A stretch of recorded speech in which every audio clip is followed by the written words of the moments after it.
واقعہ کربلا حوصلے کا نام ہے، دلیری کا نام ہے. سنیں بات اصل میں کیا تھی، بڑے ٹھنڈے دماغ سے میری بات کو سمجھیے گا. حضرت مولا علی شیر خدا کے بعد مسلمانوں کے متفقہ امیر بنے تھے حضرت امیر معاویہ. انہیں امیر کس نے بنایا تھا؟ امام حسن نے. حضرت علی کے بڑے صاحبزادے حضرت امام حسن نے ان سے صلح کی، انہیں خلافت دی. اور صحیح بخاری میں نبی پاک نے فرمایا تھا میرا بیٹا حسن سردار ہے، جب مسلمانوں کی جماعتوں میں لہو بہہ جائے گا تو حسن ان کی صلح کرا دے گا. وہ صلح امام حسن نے کرائی، جناب امیر معاویہ امیر بن گئے. حضرت امیر معاویہ رضی اللہ تعالیٰ عنہ بڑا پیار کرتے تھے نبی پاک سے، بڑا احترام کرتے تھے حضور کے خاندان کا. ان کی جو اجتہادی خطائیں ہیں وہ اپنی جگہ پہ موجود ہیں.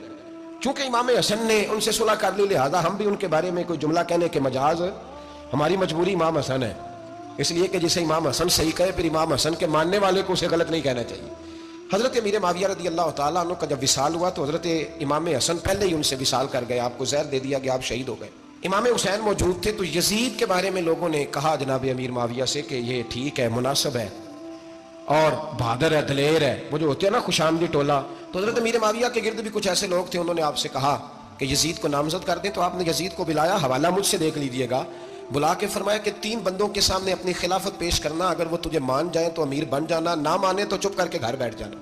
وہ 3 بندے کون ہیں؟ جناب عبداللہ ابن عباس، حضرت عبداللہ بن زبیر اور امام حسین رضی اللہ تعالیٰ. یہ وصیت فرمائی جناب امیر معاویہ. حضرت امام حسین کی وہ شخصیت تھی کہ مشکات میں حدیث ہے، نبی پاک صلی اللہ تعالیٰ علیہ وسلم کی چچی جناب ام فضل صبح صبح گھبرائی حضور کی بارگاہ میں آئیں، عرض کی یا رسول اللہ صلی اللہ علیہ وسلم آج میں نے عجیب خواب دیکھا ہے، میں ڈر گئی ہوں. حضور نے فرمایا چچی کیا دیکھا؟ عرض کی حضور میں نے دیکھا ہے کہ آپ کے وجود کا گوشت کا ایک ٹکڑا کٹ کے میری جھولی میں آ گیا ہے. حضور یہ کیا ہے؟ تو محبوب خواب سن کے مسکرائے، فرمایا چچی یہ پریشانی والا خواب نہیں، یہ تو خوشی والا خواب ہے. اللہ فاطمہ کو بیٹا عطا کرے گا اور وہ تیری گود میں کھیلا کرے گا. چونکہ وہ میرے وجود کا ٹکڑا ہوگا لہذا خواب تجھے یہ آئی ہے. تو امام حسین پیدا ہوئے، امام حسن کی عمر ابھی 11 مہینے تھی. تو نبی پاک نے امام حسین کو جناب ام فضل اپنی چچی کی گود میں دے دیا کہ فاطمہ کے لیے دونوں بچے سنبھالنا مشکل ہوگا. وہ خواب اس طرح پوری ہوئی. امام حسین سے حضور نے بڑا پیار کیا، بڑی محبت فرمائی نبی پاک سے. کچھ حدیثیں میں نے جمعے میں عرض کی تھیں. حضرت ابو ہریرہ رضی اللہ تعالیٰ عنہ کہتے ہیں یہ واحد بچہ تھا حضور کے گھرانے کا کہ میں نے دیکھا کہ نبی پاک صلی اللہ علیہ وسلم بیٹھے تھے تو یہ حضور سے کہہ رہے ہیں، نبی پاک سے کہ نانا جی اٹھ کے کھڑے ہو.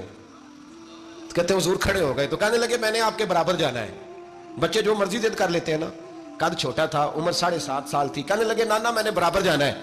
تو نبی پاک صلی اللہ علیہ وسلم نے ہاتھ پکڑ لیے، فرمایا چل پھر ہو جا برابر. تو حضرت ابو ہریرہ کہتے ہیں انہوں نے حضور نے ہاتھ پکڑے، اوپر کھینچا تو امام حسین نے پہلے اپنے پیر حضور کے گھٹنوں پہ رکھے، پھر نبی پاک کے سینے پہ رکھے. اور جب ان کا قد سر تھوڑا سا حضور سے اونچا ہو گیا تو محبوب فرمانے لگے چل بس کر، تو نے تو کہا تھا آپ کے برابر ہونا ہے، تو اوپر نکل گیا ہے، چل بس کر. فرماتے ہیں پھر امام حسین نے زبان باہر نکالی تو محبوب ان کی زبان چوسنے لگے، پھر ساتھ لٹا لیا اور انہیں سونگنے لگے. تو میں نے عرض کی حضور آپ حسین کو سونگتے کیوں ہیں؟ تو فرمایا ابو ہریرہ مجھے حسین کے وجود سے جنت کی خوشبو آتی ہے، مجھے حسین کے وجود سے جنت کی. ایک دن حضور گزر رہے تھے. اصل اس طرح تھا کہ یہ نبی پاک کا حجرہ تھا.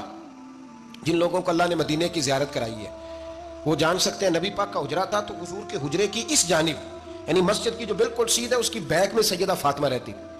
تو حضور اکثر نہ نماز کے لیے جب نکلتے تو حضرت فاطمہ کے حجرے کے پاس سے ہو کر دوبارہ محراب میں جاتے. محبوب حجرے کے پاس سے گزرے تو امام حسین رو رہے تھے. تو حضرت فاطمہ نے کسی بات میں جھڑک دیا تو امام حسین رونے لگے. تو نبی پاک نماز کے لیے گئے تو واپس لوٹ آئے اور واپس تشریف لا کے کہا فاطمہ حسین کو کیا ہوا؟ عرض کی یا رسول اللہ تنگ کر رہے تھے میں نے ڈانٹ دیا ہے. کیا خوبصورت جملے ہیں حدیث پاک میں. سرکار نے فرمایا فاطمہ اس کو حسین کو نہ رونے نہ دیا کر، یہ جب روتا ہے نا تو میرے دل کو تکلیف ہوتی ہے. تو بی بی صاحبہ کہتی ہیں یہ حکم آیا نبی پاک کا میرے نام، پھر میں نے ڈانٹنا چھوڑ دیا. یہ ان کے فضائل تھے کم، ان کی تربیت خود نبی پاک نے فرمائی، خود ڈیوٹی.